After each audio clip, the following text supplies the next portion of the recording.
വിദ്യാധരൻ സാറിന്റെ room number എത്രയാണ്? 127. എന്റെ ബുക്കിംഗ് റെഡിയാണ് സർ. ഒന്ന് സൈൻ ചെയ്തേക്കും.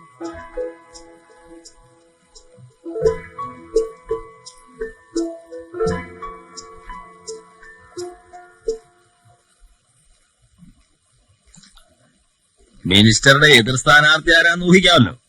റബ്ബർ തോട്ടങ്ങൾ ലക്ഷങ്ങൾ ചുരത്തും അയാൾക്ക് വേണ്ടി. അതിനെ നേരിടണമെങ്കിൽ വിദ്യാധരൻ സാർ ഒരു കാര്യം പറയുമ്പോ എനിക്ക് ആർഗ്യുമെന്റ് ഇല്ല. പക്ഷെ എന്റെ കമ്പനിയുടെ സ്ഥിതി ഒന്ന് ആലോചിച്ച് നോക്കൂ. 100 രൂപ ഇട്ടവർ വരെ പിൻവലിക്കാൻ നിൽക്കുകയാണ്.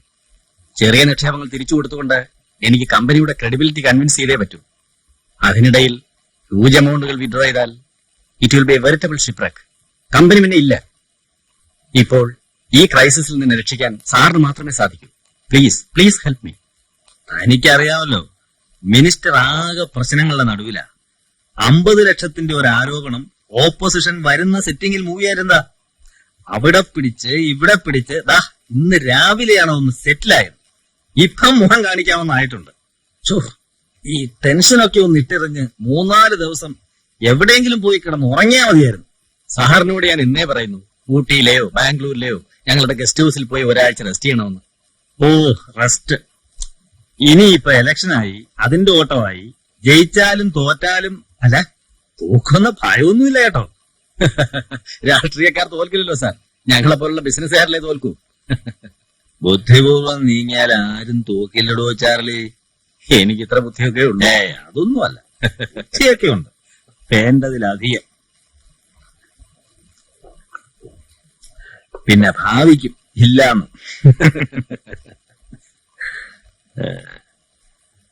താനിട്ടുണ്ട്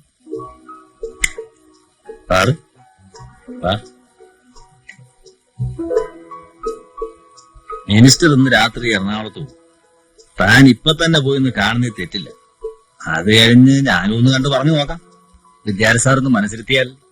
നോക്കട്ടെ, താനും ഒന്ന് മനസ്സിരുത്തണം.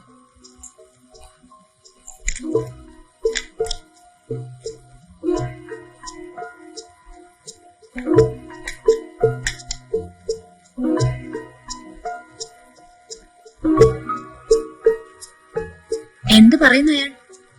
ഒക്കെ ശരിയാകും, ശരിയാക്കണം. പോകാം മോനെ. ഇന്നെന്താ പതിവില്ലാതെ? ഒരു രസത്തിന് ഇരിക്കും.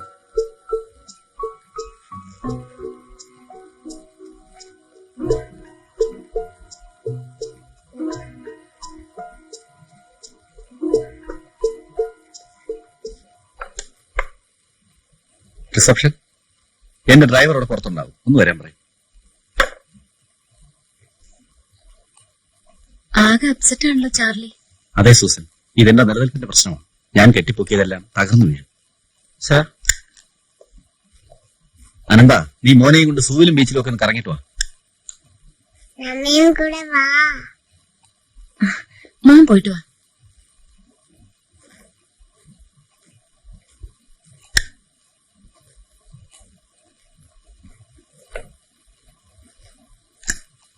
ചാർലി. എന്താ സൂസൻ, പറയൂ. നമ്മളിങ്ങനെ ഈ മുടിഞ്ഞ പ്രശ്നം ഒന്ന് അവസാനിക്കട്ടെ. നമുക്ക് നേപ്പാളിലേക്ക് ട്രിപ്പ് നടത്തണം. ഇതൊന്ന് സോൾവ് ചെയ്യുക എന്നതാ അടിയന്തര ആവശ്യം. അയാൾ സഹായിക്കുമല്ലോ, പിന്നെന്താ. He's A well wisher, good friend. എന്റെ ബിസിനസ് ഈ നിലയിൽ എത്തിച്ചതിന് കാരണക്കാരൻ. ഇപ്പോ എന്നെ തകർച്ചയിൽ നിന്ന് രക്ഷിക്കാനും അയാൾക്കേ കഴിയൂ. അതെങ്ങനെ? സൂസൻ കൂടി വിചാരിച്ചാൽ പ്രശ്നം പരിഹരിക്കാം. ഞാനെന്താ ചെയ്യേണ്ടത്? പറയാം. ഞാനിപ്പോൾ പുറത്തു പോകുന്നു. മന്ത്രിയെ കണ്ട് സംസാരിക്കാം. മന്ത്രി സമ്മതിക്കില്ല. ഞാൻ കണ്ട് 2 മണിക്കൂർ കഴിഞ്ഞ് വിദ്യാധര സാർ മന്ത്രിയെ കാണുന്നു. ആ 2 മണിക്കൂർ വളരെ നിർണായകമാണ്. നിർണയിക്കുന്നത് നീയുമാണ്. ഈസ്റ്റേൺ ഫൈനാൻസിന്റെ ഭാവി തൂങ്ങുന്ന ത്രാസാണ് അയാൾ. അതറിഞ്ഞ് നാം ഇപ്പോൾ പെരുമാറണം.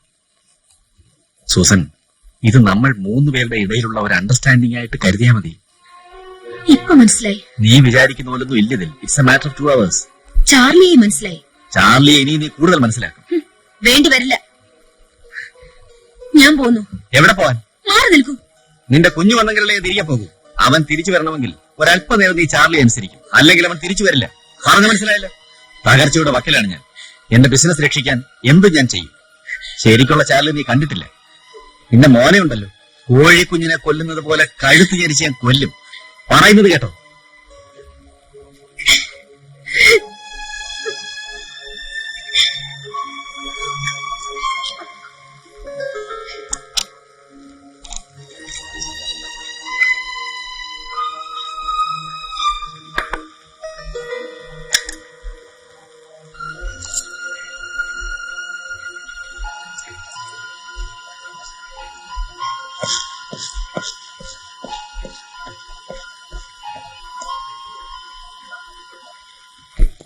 വിദ്യാധരൻ ഒരു തുടക്കം മാത്രമായിരുന്നു അല്ലേ?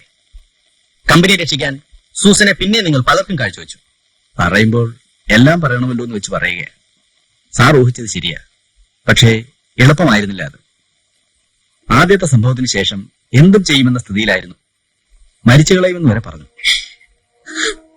വേദകഥകളിലെ ചാരിത്രത്തിനൊന്നും ഈ ലോകത്തൊരു സ്ഥാനവുമില്ലടി. ജീവിക്കാൻ പഠിക്ക്. എഴുന്നേറ്റ് ഡ്രസ് ചെയ്യി പോവാ.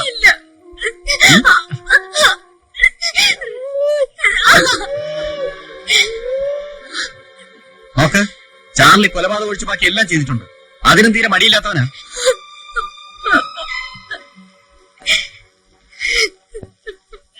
പക്ഷേ കമ്പനിയെ രക്ഷിക്കാൻ ആർക്കും സാധിച്ചില്ല.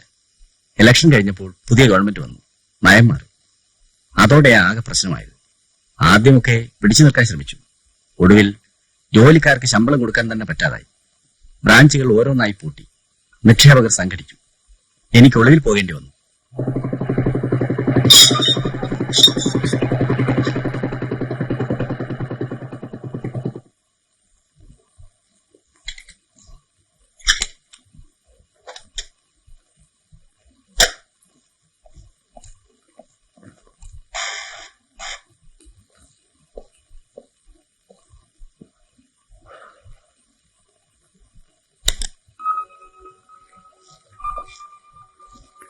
വളരെ ബന്ധപ്പെട്ടാണ് ഞാൻ ഇവിടെ എത്തിയത്.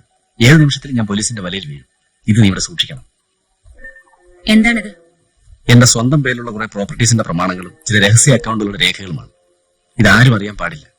ജയിലിൽ പോയാലും അധികം നാൾ അവിടെ കിടക്കേണ്ടി വല്ലെന്ന് ഉറപ്പാ. തിരിച്ചു വരുമ്പോ വീണ്ടും ഞാൻ മറ്റൊരു ബിസിനസ് പടുത്തുയർത്തു. അതിനുള്ള ഇൻവെസ്റ്റ്മെന്റ് ആയിരുന്നു. ഇത് വിശ്വസിച്ചേൽപ്പിക്കാൻ ഇപ്പൊ നീ മാത്രമേ ഉള്ളൂ.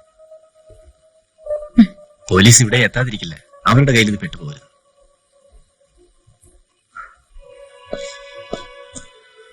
ഞാൻ പോകുന്നു. എങ്ങനെയുണ്ട് ജീവിതം? എങ്ങനെ ജീവിക്കാമെന്ന് മനസ്സിലാക്കി തുടങ്ങിയിരിക്കുന്നു. വീണ്ടും കാണാം.